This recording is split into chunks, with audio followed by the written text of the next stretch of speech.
Bueno, muy buenos días, mis amados hermanos y amigos. Es un gusto saludarles en esta mañana y hacer el comentario de Génesis capítulo 28. Entonces Isaac llamó a Jacob y lo bendijo y le mandó diciendo: No tomes mujer de las hijas de Canaán. Levántate, ve a Padán Aram, a casa de Betuel, padre de tu madre, y toma allí mujer de las hijas de Labán, hermano de tu madre. Y el Dios omnipotente te bendiga y te haga fructificar y te multiplique hasta llegar a ser multitud de pueblos. Y te dé la bendición de Abraham y a tu descendencia contigo, para que heredes la tierra en que moras, que Dios dio a Abraham. Aquí estamos viendo cómo se transmite la bendición de Dios de generación en generación. Isaac pasa la bendición que ya su padre Abraham le había pasado a él. Ahora él la pasa a su hijo primogénito, a Jacob, y le bendice para que reciba lo que Dios había dicho que iba él a heredar. Las bendiciones de Dios llegan, según Éxodo 20, hasta 1000 generaciones. Así que hay muchas cosas que recibimos por gracia, por la gracia de mis tatarabuelos. Y las maldiciones llegan solamente hasta la tercera o cuarta generación. Esto nos habla de la gran misericordia y el amor de Dios por sus hijos, que lo malo solamente alcanza a 3 generaciones y lo bueno alcanza a 1000 generaciones. Ese es el Dios amoroso, hermoso, misericordioso que todos tenemos. Aquí Jacob tiene ya 77 años y su padre Isaac tiene 137 años. Isaac al fin no murió y vivió 43 años más, es decir, hasta los 180 años, mientras que Jacob en este momento tenía 77 años y a esa edad todavía obedecía a sus padres, los honraba, los respetaba y hacía tal cual como ellos le decían que debía hacer. Un hijo debe ser obediente y respetuoso con sus padres hasta la muerte, porque hasta la muerte nuestros padres son mayores que nosotros y merecen nuestro respeto, nuestra obediencia, nuestro amor y nuestra gratitud, porque Dios los utilizó a ellos para traernos a la tierra, a este mundo, y darnos la oportunidad de vivir y de elegir entre lo bueno y lo malo, y decidirnos por Dios o rechazarlo. Esa es una gratitud que debemos tener en cuenta. Se va entonces Esaú a conseguirse una esposa, Jacob a conseguirse una esposa dentro de su familia. Es decir, lo que le está diciendo en términos modernos a su hijo es: no te cases en yugo desigual con los incrédulos. Ve a buscar, no importa dónde, pero ve a buscar un creyente como tú. Eh, Muchas personas no ven en su iglesia una pareja para ellos o para ellas, porque no lo hay, y entonces dicen: no, entonces yo voy a buscar afuera. No, deben ir a buscar más lejos, en otra ciudad o en otro país, pero debemos casarnos dentro de la iglesia como creyentes todos. Este es un mandato que hoy en día se ha descuidado mucho y ha traído mucho descontento y mucho divorcio, y sobre todo no tanto divorcio como alejamiento de Dios del que se casa creyendo en Dios, porque por lo general no es la manzana buena la que arregla la podrida, Es la manzana podrida la que pudre la otra manzana, la que está a su lado. El caso contrario es mucho más difícil y ocurre en pocas ocasiones, pero la mayoría es que luego ambos se salen de ser creyentes, olvidan a Cristo, se salen del cristianismo y arriesgan la salvación, porque de esa manera se arriesga. Versículo 6, y vio Esaú como Isaac había bendecido a Jacob y le había enviado a Padán Aram para tomar para sí mujer de allí. Y que cuando le bendijo, le había mandado diciendo, no tomarás mujer de las hijas de Canaán. Y que Jacob había obedecido a su padre y a su madre y se había ido a Padán Aram. Esaú observó cuán obediente era su hermano y cuán desobediente era él. Y se fue Esaú a Ismael y tomó para sí por mujer a Mahalat, hija de Ismael, hijo de Abraham, hermana de Nebiaiot, además de sus otras mujeres. Como él ya había adquirido 2 mujeres cananeas, entonces ahora se va donde Ismael y se casa con una hija de Ismael, es decir, con una prima. Y lo mismo hizo su hermano Jacob. Se va donde Labán y se casa con una prima materna. Esaú con una prima paterna. Pero obviamente él ya había desobedecido y ya había perdido la bendición de Dios. Y aunque la procuró con lágrimas, no fue posible. Dios se le aparece luego entonces a Jacob en el viaje y soñó y aquí una escalera que estaba apoyada en tierra y su extremo tocaba el cielo y aquí ángeles de Dios que subían y descendían por ella. Y aquí que Jehová estaba en lo alto de ella, el cual dijo, yo soy Jehová, el Dios de Abraham, tu padre, y el Dios de Isaac, la tierra que estás acostado te la daré a ti y a tu descendencia. Será tu descendencia como el polvo de la tierra, y te extenderás al occidente, al oriente, al norte y al sur. Y todas las familias de la tierra serán benditas en ti y en tu semiente. Es decir, la bendición que le dio su padre Isaac se la ratifica Dios directamente en este sueño. Jacob iba apesadumbrado, arrepentido, quizás llorando por el pecado que había cometido y por haberse tenido que alejar de una vez y sin pensar de su casa paterna. Y tenía que irse como un fugitivo porque su hermano lo iba a matar. Así que él se fue. La excusa para Isaac fue la que dijo Rebeca, no, yo no quiero ni siquiera vivir al ver que mi hijo va a tomar una mujer acá, entonces más bien mandémoslo para donde mi familia. Isaac estuvo de acuerdo y lo mandó a donde su familia a escogerse una esposa. Así que, pero la verdadera razón del viaje no era esa, la verdadera razón del viaje era que Esaú lo iba a matar. Así que Jacob iba triste, iba arrepentido, iba sintiendo el dolor de haber engañado a su padre en su ancianidad, haber suplantado a su hermano, haber mentido, haber engañado, le daba él muy duro y él pensaba que Dios no lo iba a bendecir y que esa bendición de su padre no iba a realizarse en su vida por el grave pecado que él había cometido. Entonces él necesitaba esa, digamos, autenticidad de Dios, que Dios le certificara esa bendición.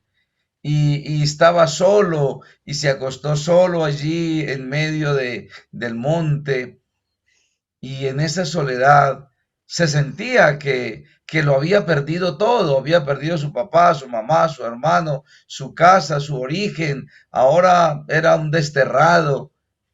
Estaba realmente apesadumbrado, estaba estresado, estaba mal. Y es allí donde él ora y le pide a Dios perdón y le pide que lo acompañe. Y Dios tan bueno, tan misericordioso, que a pesar del pecado de Jacob, el Señor se le presenta y habla con él. Y le hace ver esa escalera que desde el cielo a la tierra se conecta y ángeles que suben y bajan. Esa escalera no es más que Cristo Jesús. Él es la escalera que conectó la tierra con el cielo. Antes, cuando no había pecado, la tierra y el cielo estaban conectados y los humanos podían hablar con Dios directamente, como lo hacía Adán. Pero por causa del pecado se dio una separación eterna y se dio un abismo entre el cielo y la tierra, y ya nunca más el Padre pudo volverse a comunicar con sus hijos como lo solía hacer antes. Entonces era necesario que se estableciera un puente donde había una muralla. Jesucristo creó un puente y entrelazó y unió la tierra con el cielo. Su humanidad toca la tierra y su divinidad toca el cielo, de tal manera que a través de él es que subiremos y bajaremos al cielo. Unos suben y otros bajan. Los que iremos al cielo, subiremos al cielo a través de él y por él y para él. Nadie podrá ir al cielo por los méritos propios, solamente por los méritos, la vida impecable, intachable de Cristo Jesús. 33 años y medio en esta tierra vivió por ti y por mí, para ti y para mí, porque su vida Él nos la entrega, no solamente su muerte, nos entrega también su vida, y con esa hoja de vida impecable es que entraremos al reino de los cielos. Si en su hoja de vida, imposible, imposible el ladrón de la derecha entrar al cielo sin siquiera haberse bautizado, sin siquiera haber guardado un día de reposo, sin nunca haber diezmado ni leído la Santa Escritura. Pero es por la vida intachable de Cristo que veremos al ladrón de la derecha en el cielo, que veremos a Pablo que perseguía la iglesia, que veremos a tantos malhechores, asesinos, que irán al cielo por haber creído en Cristo Jesús. El premio que Dios nos da por creer en Cristo es el reino de los cielos. Ese es el premio, ese es el galardón, solamente por creer y aceptar las grandes verdades de la palabra de Dios. Cristo es la escalera y nosotros somos los que subimos a través de ella. Y los que bajan a través de ella serán aquellos que al encontrarse con Cristo y rechazarlo, entonces bajarán a la tierra para nunca más subir al reino de los cielos. Porque al no creer en Cristo, no tienen escalera para ascender al cielo. Por eso la palabra de Dios nos dice en Hechos 4:12 que no hay otro nombre dado a los hombres en el cual podamos ser salvos, sino en Cristo Jesús. Ese nombre glorioso, ese nombre de Jehová es el único que nos permite ser salvos, que nos permite conectarnos con el cielo.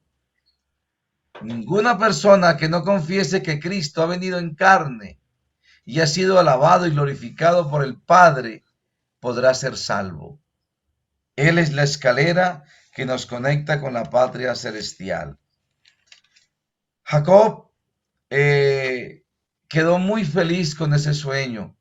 Quedó encantado de saber que no estaba tan solo como él pensaba, que estaba con Dios, que a pesar de su pecado el Señor lo había perdonado, lo había santificado, lo había bendecido y esas bendiciones las iría a recibir en el futuro.